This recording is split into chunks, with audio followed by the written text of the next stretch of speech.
La era de los combustibles fósiles se acerca a su fin, pero el futuro ecológico tampoco será posible sin materias primas. Y muchos de los recursos naturales que Europa necesita para su transición energética provienen de regiones de África en crisis. Hasta ahora, sobre todo un país ha liderado la carrera de las energías renovables: China. Estamos frustrados porque los extranjeros que vienen aquí tienen más poder que nosotros. Ellos imponen sus leyes y todo el mundo debe acatarlas. Ahora los estados europeos intentan recuperar terreno en África. Alemania quiere aumentar su peso político a nivel local e invierte miles de millones en proyectos de hidrógeno. Pero la élite africana se muestra cada vez más segura de sí misma, y no todos están entusiasmados con la idea de convertirse en una gasolinera para saciar el nuevo apetito energético de Europa. El colonialismo aún está vivo. Puede que ya no tenga ese nombre, pero sigue vivo en la geopolítica, en las relaciones desiguales y en materia de explotación. El futuro ecológico. Entre el desierto y la selva tropical se desarrolla una feroz carrera estratégica, y la competencia por las fuentes de energía limpia se torna cada vez más sucia. Formamos parte de una competencia global. Y África es un foco geopolítico clave. Allí están todos los actores importantes. Cuando dos elefantes se pelean, es la hierba la que sufre. Y yo debo tener mucho cuidado de no ser la hierba.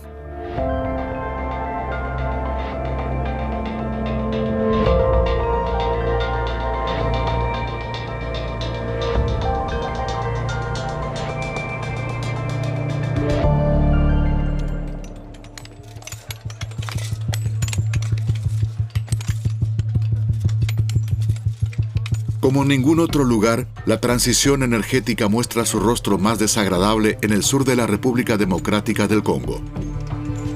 Litio, cobre y coltán. La tierra de la provincia de Lualaba es rica en estos metales cruciales para la electromovilidad.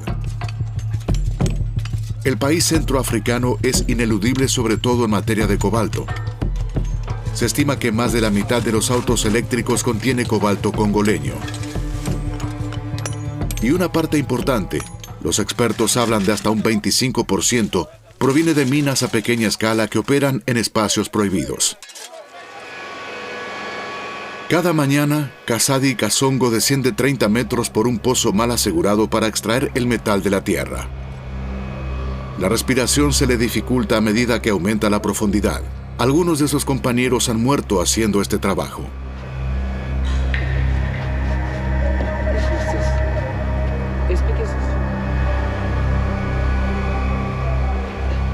El minero no puede hablar abiertamente. Varios vigilantes permanecen a la vista, incluso durante su breve descanso. Cuando llegamos a la mañana, el jefe nos da algo de dinero y podemos comer. Después tenemos que bajar. Una vez terminado el trabajo, llevamos la mercancía a los comerciantes. Luego le entregamos el dinero al jefe. Los extranjeros que compran estas cosas ganan mucho más que ustedes. ¿Qué opinas de eso? Prefiero no decir nada. Los extranjeros deberán resolver eso entre ellos. El periodista Lucien Kaosi investiga el sector de la minería en pequeña escala del Congo. Sus estructuras de propiedad suelen ser opacas. Nadie sabe quién se lleva realmente los beneficios. Hoy Kaosi quiere averiguar quién compra el cobalto de los trabajadores. Por su larga experiencia en la región, sabe que los comerciantes chinos se expanden aquí desde hace años.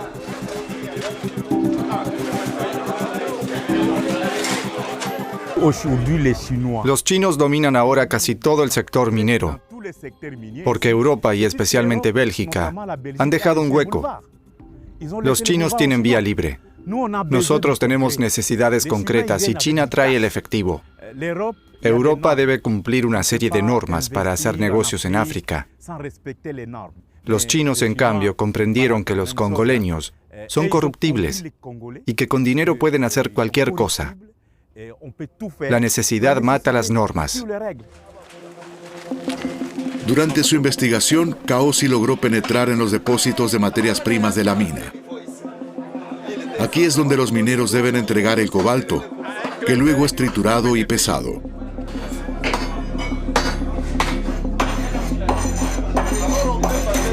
La minería artesanal es en realidad un ámbito vedado a los empresarios extranjeros, pero entre los compradores también hay chinos.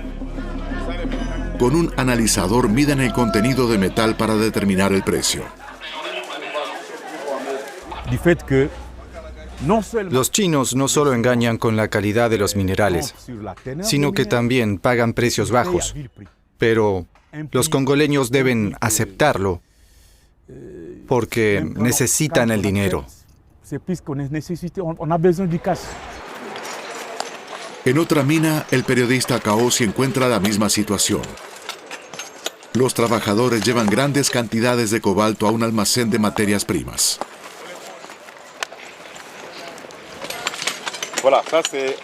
A sus espaldas carga algo más de 50 kilos. Los lleva hasta un camión, que luego transportará las bolsas desde el pozo hasta arriba. Arriba en el depósito también hay compradores chinos. Pero una entrevista con ellos resulta imposible.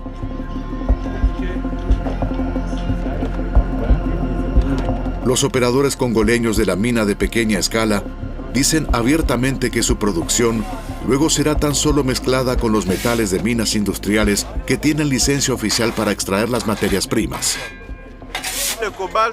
El cobalto que proviene de las minas artesanales de la región termina en la misma gran refinería junto con el resto del cobalto y el cobre. Allí todo se continúa procesando para luego fabricar baterías, teléfonos, cámaras y todo tipo de productos. Picar piedras bajo un calor abrasador para el progreso tecnológico de los países industrializados. Según los expertos, cientos de miles de personas trabajan prácticamente como esclavos. Los activistas de derechos humanos Patricia Kashala y Christian Wenda también investigan la riqueza mineral del Congo. Actualmente trabajan en un estudio sobre la transición energética y confirmaron que el cobalto de las minas artesanales, peligrosas y sin licencia, termina en el mercado mundial. Tomemos un caso muy concreto, el de Huayou. En el año 2020, Huayou fue el mayor productor y vendedor de cobalto a nivel mundial. Los edificios que se ven allí son instalaciones de CDM, una subsidiaria de Huayou.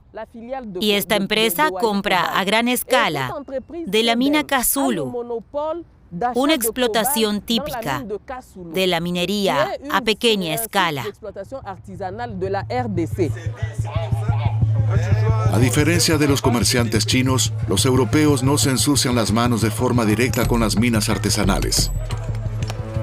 Sin embargo, desde el auge en el mercado global de las baterías, están entre los consumidores más importantes de cobalto.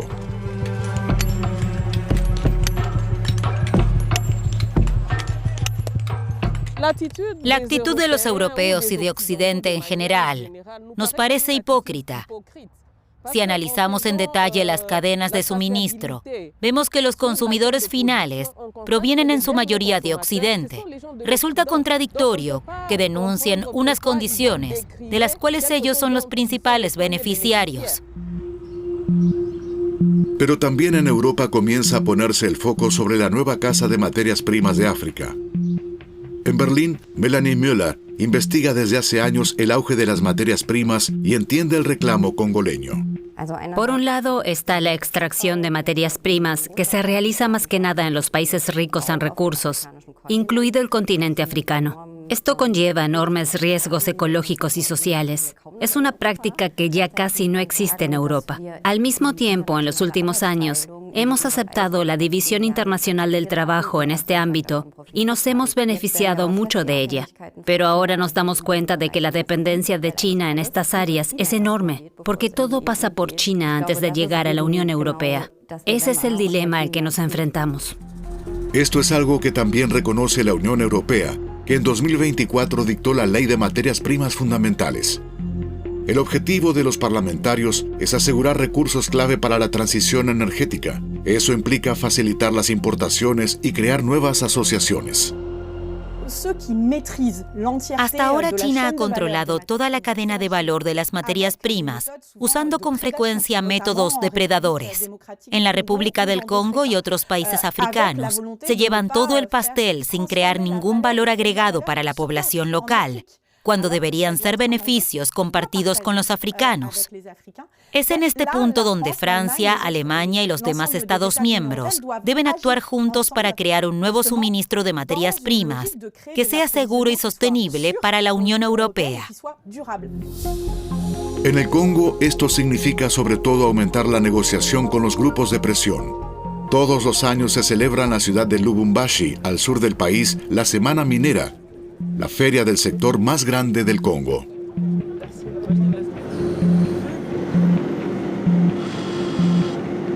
Aquí se reúne la élite de la industria. Las minas de cobalto están a solo unos kilómetros, pero la diferencia entre las condiciones de las minas y el ambiente que rodea el hotel de 5 estrellas es abismal.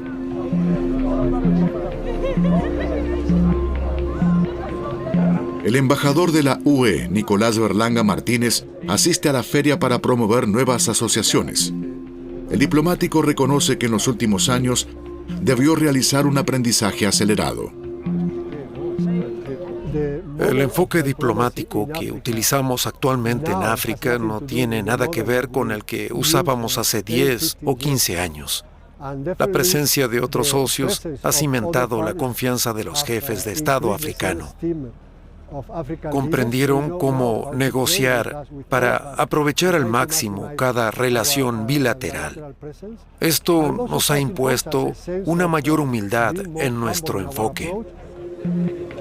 El nuevo enfoque europeo, a diferencia de las prácticas chinas, apuesta a centrarse en proyectos a largo plazo y no en beneficios rápidos. Bruselas acuñó para esto el término Global Gateway, o Puerta Global. Hasta 2027 se invertirían 300.000 millones de euros en proyectos de desarrollo y energía. Ofrecemos calidad, sostenibilidad y un compromiso a largo plazo con el país y su gente. Es posible que en el último tiempo no hayamos sido muy asertivos, pero con Global Gateway buscamos recuperar la iniciativa para promover mejor nuestras fortalezas y explicar lo que le ofrecemos al país. A pocos metros de distancia, un joven equipo de expertos en desarrollo internacional quiere traducir estas bellas palabras en acciones. René Sarske y sus colegas se están instalando en sus nuevas oficinas de Lubumbashi. El equipo de la Sociedad Alemana para la Cooperación Internacional quiere encontrar nuevas formas para que la población del Congo se beneficie de sus recursos naturales. Muchas de las cosas que hacemos aquí son proyectos piloto. A veces las cosas pueden no salir tan bien como habíamos imaginado. Es un poco de prueba y error, pero nuestro eje principal es la necesidad de formalizar y legalizar el sector minero, ya que eso resolverá muchos problemas. Pero aunque el equipo ya tiene ideas concretas sobre cómo mejorar la situación, sigue topándose con obstáculos al momento de implementarlas sobre el terreno. Hay grupos de interés a los que no les importa modificar la situación en el lugar. Necesitamos acercarnos a ellos y dialogar, pero esa es la situación. Esto significa, obviamente, que a veces cambiar algo lleva más tiempo del que uno se imagina en el papel.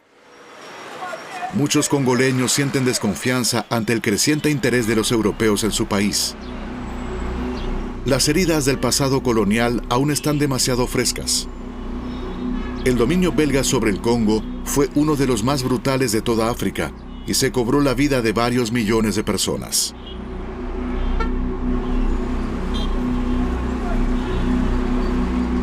Hoy en día, las minas industriales están reemplazando en muchos lugares el peligroso trabajo manual de la minería en pequeña escala. Muchas de ellas también están en manos chinas. La activista Patricia Kachala recorre junto a su colega Christian los alrededores del gigantesco complejo minero industrial Comus en Kolwezi. Esta mina produce cobre y cobalto. Según informes locales, los productos químicos están contaminando el suelo. Ya han muerto algunas plantas. Los activistas quieren formarse su propia opinión, pero de pronto la situación se descontrola. Muéstreme su autorización. ¿Qué autorización? No queremos entrar a su propiedad. Estamos afuera. Los activistas comienzan a sospechar quién controla la región. Aunque no tengan la intención de ingresar a la mina, se les solicita que abandonen el lugar de inmediato. Los hombres que impiden la investigación no son policías. Trabajan para un servicio de seguridad privado operado por empresas chinas. Estamos frustrados porque los extranjeros que vienen aquí tienen más poder que nosotros. Ellos imponen sus leyes y todo el mundo debe acatarlas. Es muy frustrante para las comunidades congoleñas. Los pobladores de la comunidad vecina son testigos de la escena. Algunos están dispuestos a contarles a los activistas sus propias experiencias en las inmediaciones de la mina china.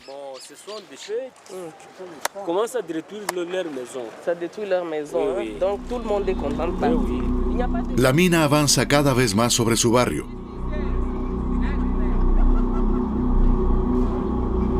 Muchos hogares ya fueron arrasados por las excavadoras. Las explosiones en la mina a cielo abierto producen daños importantes en los edificios que quedaron.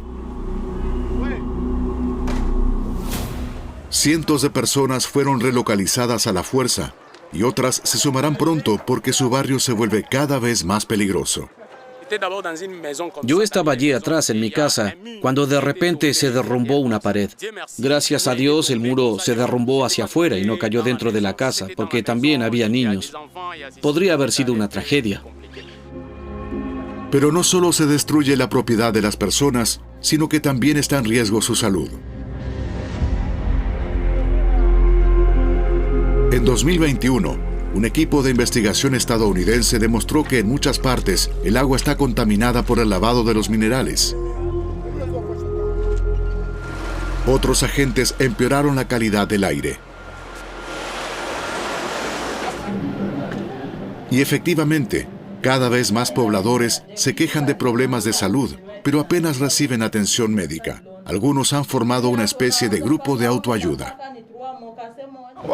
Cuando la mina entró en funcionamiento, comenzamos a toser.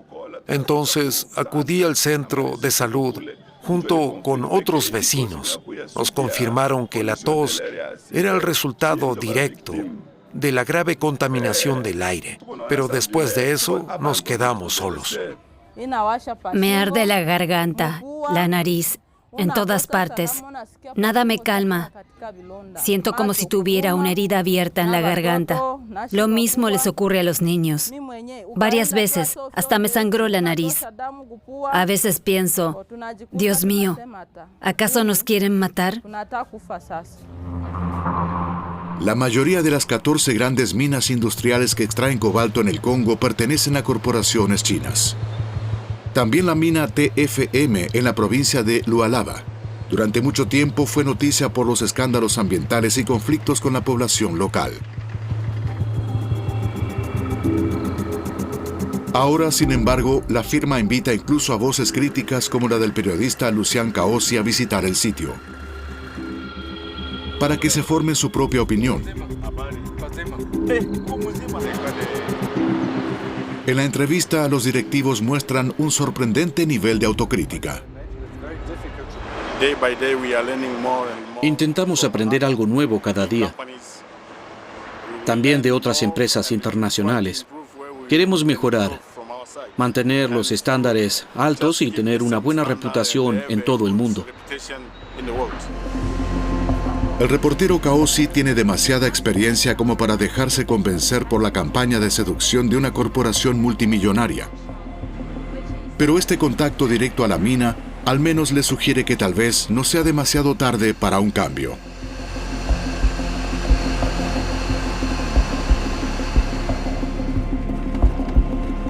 Pero Kaosi sabe que al final, no solo los inversores extranjeros deben asumir la responsabilidad, sino también quienes toman las decisiones en el Congo.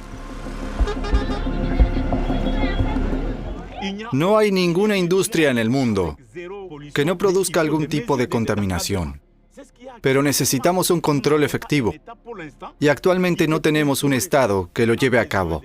Necesitamos instituciones fuertes, un parlamento fuerte y consejos locales fuertes que hagan su trabajo. La sociedad civil debe seguir luchando, porque también está en juego nuestra democracia. ¿Cómo puede Europa abordar estos flagrantes abusos de la manera más eficaz? ¿Distanciándose claramente de China o tal vez cooperando con su gran rival? En la política europea ha surgido un intenso debate en torno a esto. Sobre todo en el sector de las materias primas, donde operan numerosas empresas chinas. Es utópico creer que sea posible eludir a China. Y en Europa tampoco tendríamos la capacidad para hacerlo. No tenemos empresas capaces de hacer lo que pueden ofrecer los actores chinos. Deberíamos ver dónde tiene sentido y dónde sería posible implementar normas junto a China. Además, China tampoco lo rechaza por completo cuando lo exigen los actores en el extranjero. El Ministerio de Desarrollo alemán se muestra menos optimista sobre las perspectivas de lograr mejoras junto a China.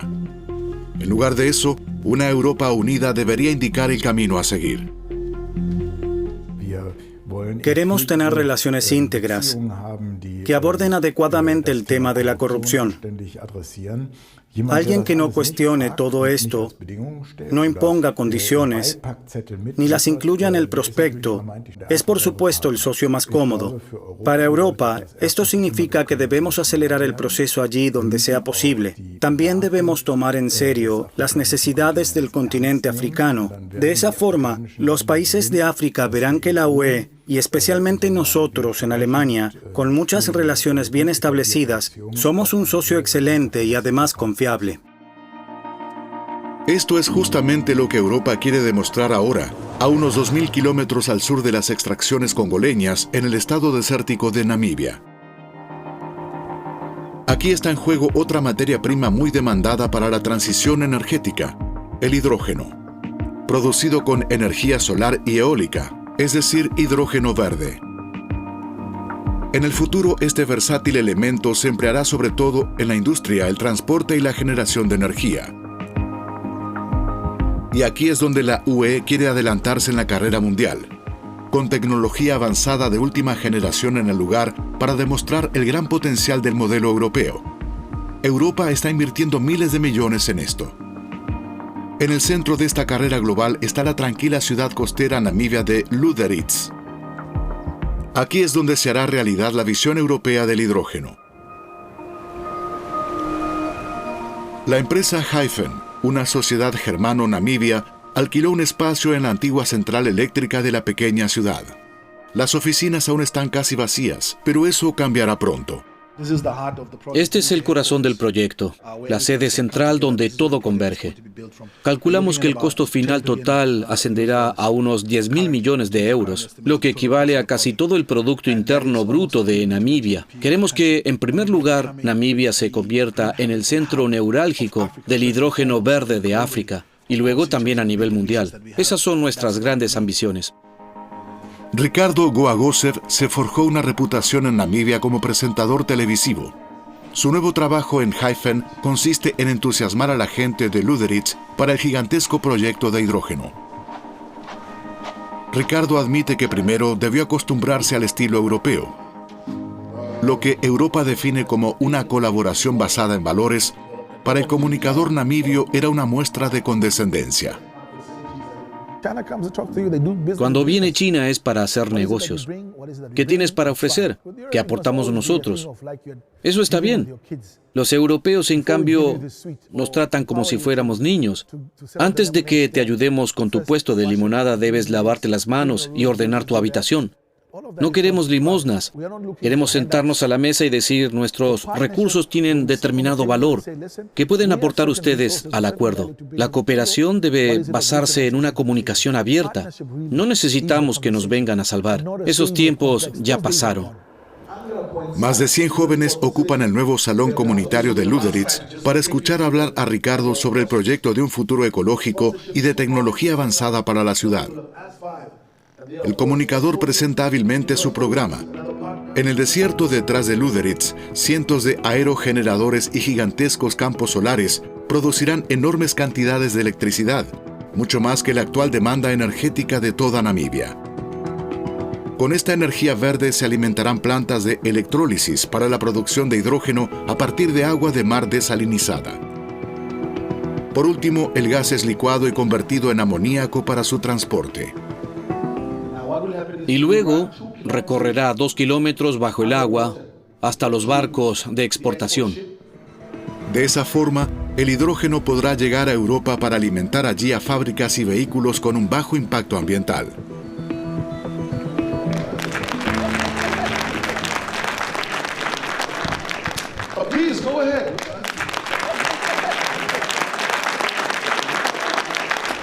El desempleo en Lüderitz supera el 50%. Lo que más les interesa a los jóvenes es la promesa de trabajo. Pero este no es el primer auge de materias primas en esta tranquila región. A pocos kilómetros se encuentran las ruinas de Kolmanskope. A principios del siglo XX, durante el dominio colonial alemán en Namibia, se desató aquí una fiebre de diamantes. Para muchos, esta es una advertencia para no repetir los mismos errores con el hidrógeno, pues tras algunos años, el lugar cayó en el olvido.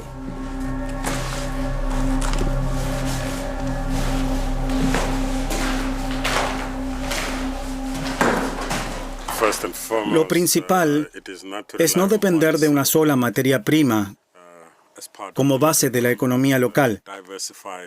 Debemos diversificar nuestra economía. Esa es la lección más importante de Kolmanskop. Los diamantes y los fósiles son recursos finitos. El sol y el viento son naturales y divinos, y seguramente durarán por siempre.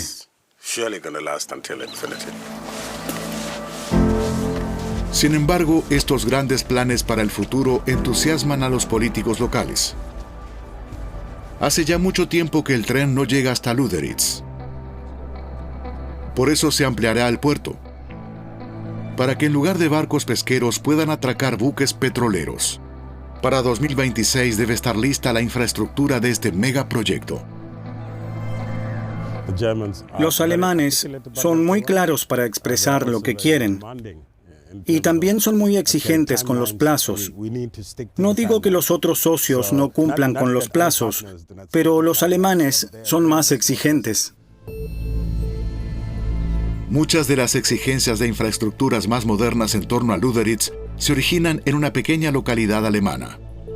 Aquí, en Dauertal, se encuentra la sede de Energrag. Este productor de energía ecológica, junto con un inversor financiero británico, tiene una participación significativa en Hyphen.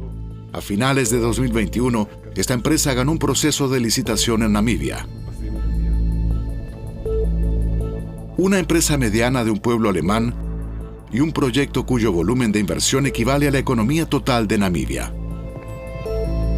Para Tobias Bischoff-Nims, director de la empresa, esto no es una contradicción. Desde 2011, producimos aquí en la región de Uckermark y en nuestra sede central hidrógeno ecológico exclusivamente a partir de energía eólica. Y el concepto básico en Uckermark es idéntico al de Namibia. Se trata de la misma arquitectura. Y curiosamente es la misma cantidad de aerogeneradores que ya construimos en la región de Uckermark. Unos 600. Ahora queremos instalar el mismo número en Namibia, solo que un poco más rápido. Nos propusimos 5 años en lugar de 25. Para el ingeniero existe un importante argumento a favor de la aventura en Namibia. Las condiciones del viento y la radiación solar son mucho más favorables en el país africano que en Alemania. Esto promete al menos duplicar la producción eléctrica. Pero Bischoff-Nims reconoce que este megaproyecto sigue siendo un riesgo. El amoníaco verde enfrenta todavía un reto a nivel global: la falta de un mercado consolidado para estas moléculas ecológicas. Para garantizar la seguridad de la inversión en plantas, con una vida útil de 25-30 años, es necesario algún tipo de garantía de aceptación por parte del comprador del producto. Y algo así todavía no existe en un mercado completamente libre. Es como el dilema del huevo y la gallina. ¿Quién vino primero, el cliente o el proyecto? Por eso el empresario espera recibir un amplio apoyo de la política. En Berlín, el hidrógeno africano tiene desde hace tiempo una importancia estratégica fundamental. Europa apuesta a fuentes de energía verde y depende en gran medida de las importaciones. El Ministerio de Economía designó un representante especial para la cooperación con Namibia. Raina Bake fue acusado en repetidas ocasiones de apoyar un proyecto que reproduce los patrones coloniales. La acusación de colonialismo energético es absurda. La iniciativa fue impulsada por la propia Namibia. Este país reconoce que tiene una de las mejores ubicaciones del mundo para la producción de hidrógeno verde. Y Namibia quiere aprovechar esta ventaja para generar ingresos, crear empleo y sacar gradualmente al país de la pobreza. En ese sentido, es una cooperación especial que ofrece ventajas para ambos países, para Namibia y también para Alemania. El gobierno de Windhoek, la capital de Namibia, también destaca mucho la importancia de esta cooperación. Pero el asesor presidencial James Nupe no quiere depender únicamente de los socios europeos. Muchos países se interesan por los recursos de Namibia y el pequeño estado prefiere evitar los conflictos geopolíticos. Un refrán africano dice, cuando dos elefantes se pelean, la hierba es la que sufre. Sin ninguna intención de menospreciarnos, yo debo tener mucho cuidado de no ser la hierba. Creo que la cooperación con China es casi una necesidad sistémica, que en realidad fue creada por Occidente al externalizar en China todas sus capacidades de producción. Nuestro país está recibiendo muchas partes interesadas y debemos hacer lo que más favorezca los intereses de nuestros ciudadanos, por supuesto, como parte de la comunidad internacional. Para muchos habitantes de Namibia, estas han sido hasta ahora solo promesas vacías. Erastus Angula vive en una comuna sobre las colinas de Lüderitz. Cada día sale con su cámara para documentar la vida cotidiana de su barrio.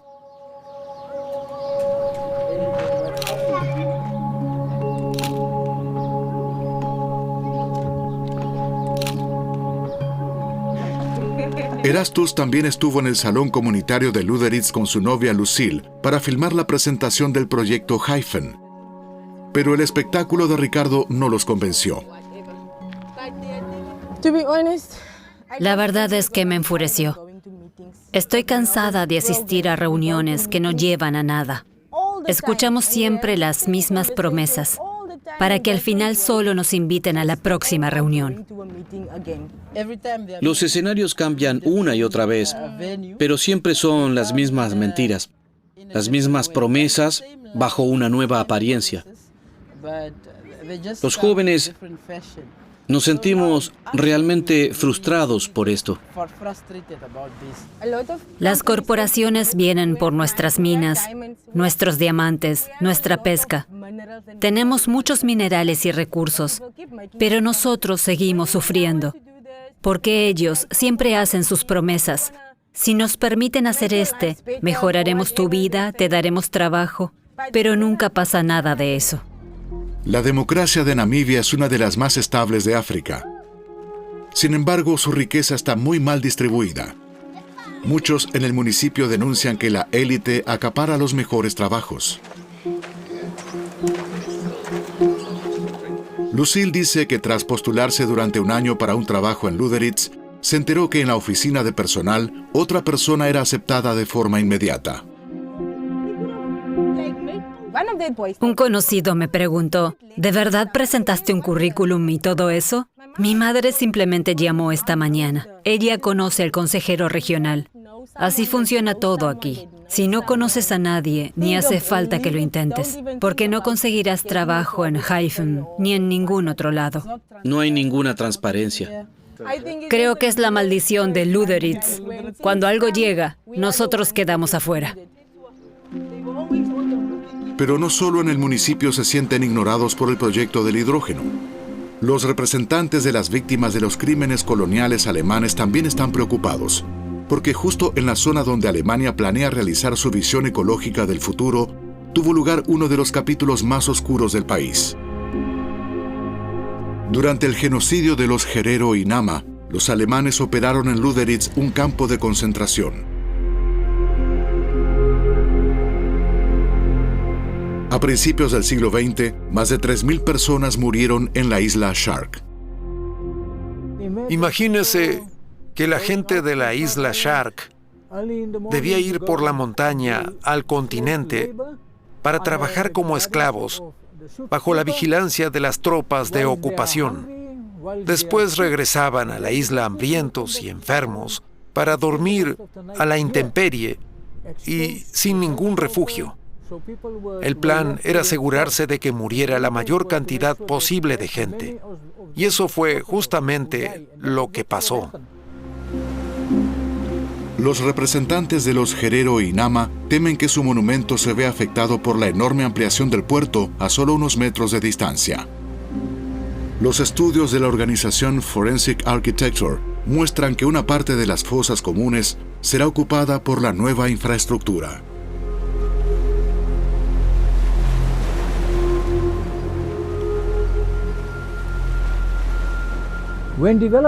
Los desarrolladores no deben olvidar que esta tierra es sagrada. El desarrollo del puerto puede convivir con el patrimonio cultural de la isla Shark, pero Hyphen debe involucrar a la población local en su proyecto de hidrógeno verde. Las intervenciones deben tener límites claros. La mayor parte de las obras se harán lejos del lugar. Aquí en el desierto, Hyphen planea construir las enormes instalaciones, parques eólicos, paneles solares, almacenes, logística de transporte. Un empleado del proyecto le explica al promotor Ricardo los planes de construcción. ¿Todo esto será removido? Exacto. Aquí se construirá la planta de licuefacción. Hyphen operará en toda esta área. ¿Y allí detrás está la zona del puerto? Exacto. Todo es parte de este gran corredor. Tiene sentido. Lo que los gerentes de Hyphen prefieren callar es que todo este predio está ubicado en un parque nacional protegido. A primera vista, esta área restringida de Tzaukev parece un árido desierto.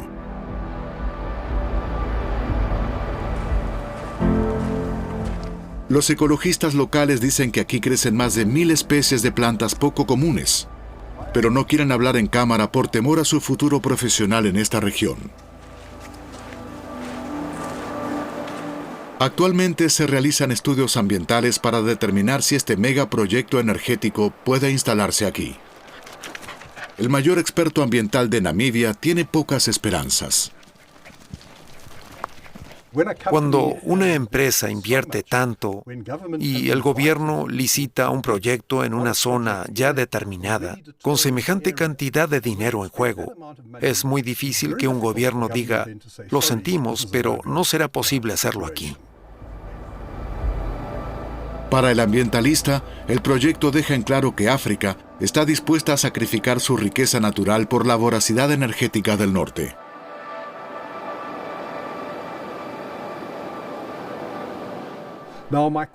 Yo me pregunto si el pueblo alemán aceptaría que sus parques nacionales se convirtieran en plantas industriales para producir energía. Y si luego esa energía sería definida como ecológica, esa energía es energía sucia, porque destruye los ecosistemas naturales y la biodiversidad de la región. En el centro político de Windhoek, esta crítica básica es recibida con cierto asombro. Allí los funcionarios están convencidos de que el hidrógeno verde es una victoria para Namibia. Hyphen cumple el mismo proceso que cualquier otro proyecto. Somos un Estado constitucional regido por normas y reglamentos. Si el proyecto cumple los requisitos y si los europeos están dispuestos a comprar el producto, desarrollaremos un gran proyecto en Namibia. De lo contrario, no saldrá adelante y será otro proyecto más que fracasa por la imposibilidad de su ejecución. Para el asesor, lo decisivo es la eventual rentabilidad de estas mega inversiones ecológicas. Hace poco se descubrió un yacimiento de petróleo y gas en la costa de Lüderitz. Desde entonces, Namibia recorre una vía doble, lo que le valió críticas de Europa. Newpe considera esto una hipocresía. Europa sigue demandando combustibles fósiles. Los gobiernos europeos nos piden que no extraigamos los hidrocarburos, pero luego nos envían sus empresas privadas para extraer esos recursos. Eso nos plantea ciertas dificultades. Desde la invasión rusa a Ucrania, el gas natural licuado de África volvió a tener una gran demanda como tecnología puente. Países como Francia y España ya importan grandes cantidades de gas natural de Nigeria, en el oeste de África. Y el ex canciller alemán también exigió nuevas inversiones durante su visita de Estado a finales de 2023. En lo que atañe a las oportunidades de exportación del gas producido, las empresas alemanas deberían asumir un rol activo y entablar nuevas asociaciones con las empresas nigerianas. En casi ningún otro país la riqueza en recursos naturales ha sido tan contraproducente como en el caso de Nigeria. Empresas europeas como Shell y Total extraen aquí energía fósil desde los años 50. Pero mientras la principal beneficiaria es una oligarquía corrupta, casi la mitad de los nigerianos vive en la pobreza. Una y otra vez se producen luchas por la distribución y violentas protestas. No tenemos dinero. Estamos sufriendo. ¡Tenemos hambre! El renovado interés europeo por el gas de Nigeria preocupa mucho a los activistas ambientales. Nimo Bassey recibió el Premio Nobel Alternativo en 2010 por su lucha contra los crímenes ambientales. Desde entonces, es un orador muy solicitado en las universidades nigerianas. La guerra entre Rusia y Ucrania dejó varias cosas al descubierto. Muchos hablan de ecología, pero igualmente compran energía sucia. Me preocupa que nuestro gas natural sea de repente tan demandado en Alemania y otros países europeos. Esto perpetúa la tendencia colonial de usar a África como un almacén de materias primas o una estación de abastecimiento para sus necesidades locales. La industria del petróleo y el gas se concentra en el delta del Níger, al sur del país. Tife Owolabi trabaja aquí desde hace años como periodista de investigación. Actualmente escribe su tesis doctoral sobre el impacto social que supone el auge de las materias primas. También conoce los nuevos planes de Alemania con el gas natural en Nigeria. Esa negociación en particular comenzó en secreto. Primero fue celebrada en los medios, pero sobre el terreno no ha ocurrido prácticamente nada. Me parece bien que Alemania quiera comprar nuestro gas natural, porque así Nigeria podrá ganar miles de millones. Pero, ¿quién administrará todo ese dinero? Me temo que esto jamás contribuirá al desarrollo real de Nigeria. Para realizar sus investigaciones, Owolabi se traslada a las remotas zonas selváticas en el delta del Níger. Aquí en el corazón fluvial de Nigeria, se prevé la explotación del nuevo yacimiento de gas para Alemania.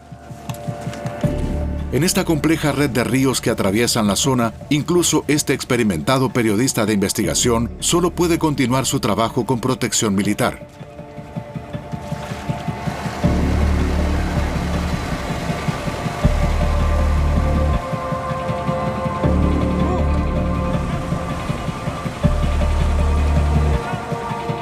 Nigeria exporta cada año más de 50.000 millones de euros en gas y petróleo.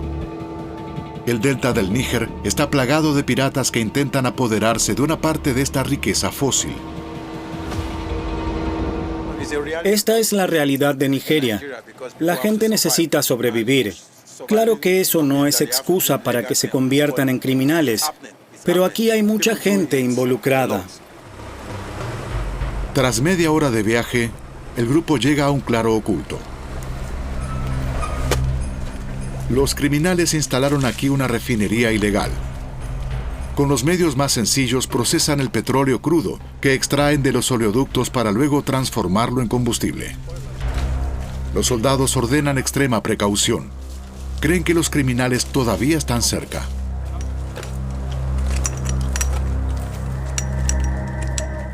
En muchas de estas zonas hay una gran presencia de militantes y pandillas, con todo tipo de armas sofisticadas.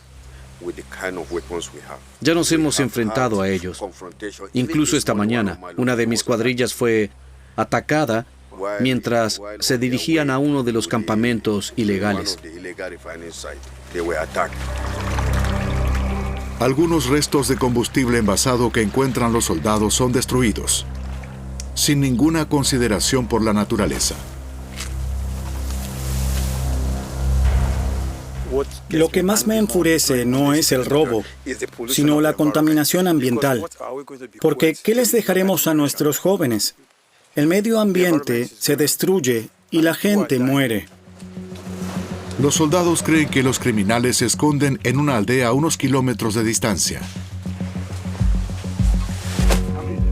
Pero apenas encuentran unos moradores que ganan algunos euros vendiendo pequeñas cantidades de gasolina.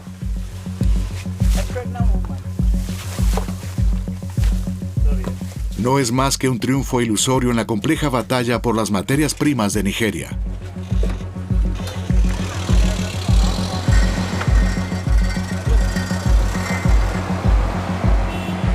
En Port Harcourt, el centro económico del delta del Níger, hay una noticia inesperada para el periodista Owolabi. Su investigación sobre el acuerdo de gas alemán tuvo un avance.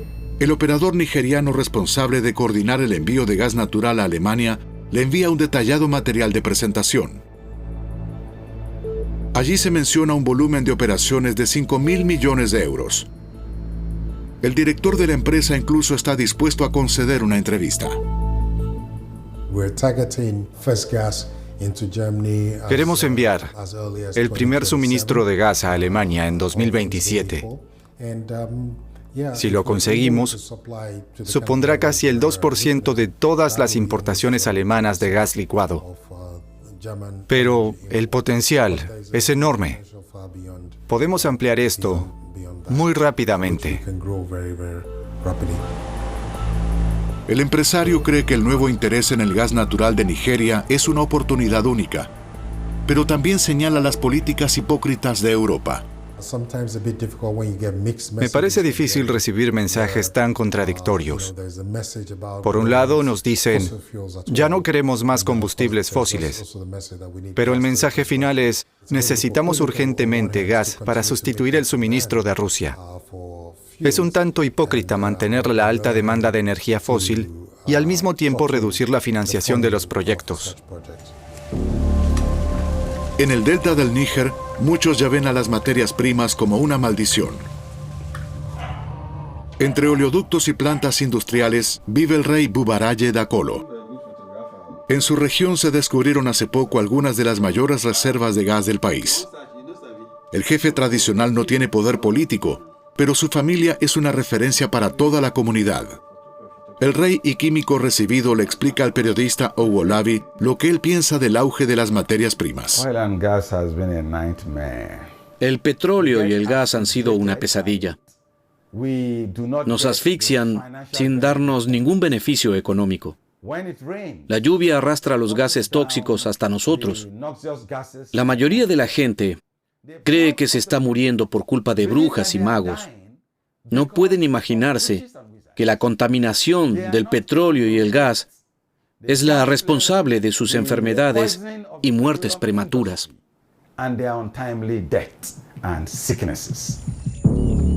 La esperanza de vida en el delta del Níger es de unos 40 años, más de una década por debajo del promedio nacional.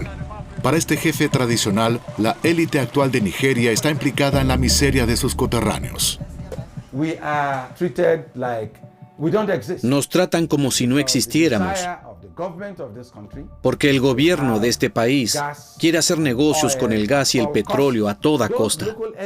Nuestra élite local se ha enriquecido con estos tratos diabólicos de gas y petróleo. Un trato entre Europa y una pequeña y corrupta clase dirigente para saquear los recursos de Nigeria. El ganador del premio Nobel alternativo, Nimo Bassey, reconoce el mismo modelo de hace un siglo. El colonialismo aún está vivo. Puede que ya no tenga ese nombre, pero sigue vivo en la geopolítica, en las relaciones desiguales y en materia de explotación. Francia prohibió la extracción de combustibles fósiles en su territorio, pero siguen importando combustibles fósiles de Nigeria y otros lugares. Si alguien alguna vez creyó que Europa es un ejemplo moral en lo que se refiere a la extracción de energía, la geopolítica global actual enseña claramente lo contrario. Se nos suele acusar de que en África no actuamos de forma cooperativa. Por supuesto que también perseguimos nuestros propios intereses nacionales, por ejemplo en materia de seguridad energética, pero el objetivo es que el nuevo panorama energético, las energías renovables, el hidrógeno verde, las materias primas que necesitamos para las baterías, para los aerogeneradores, para los sistemas fotovoltaicos, se produzcan según nuestros estándares, es decir, con buenas condiciones de trabajo para la gente de todo el mundo. Intención y realidad. En la carrera por las materias primas del futuro, pocas veces coinciden. En muchas partes de África, la transición energética global está dando lugar a conflictos políticos cada vez más descarnados. Mientras tanto, Europa hace equilibrio entre los propios ideales y sus intereses geoestratégicos más concretos.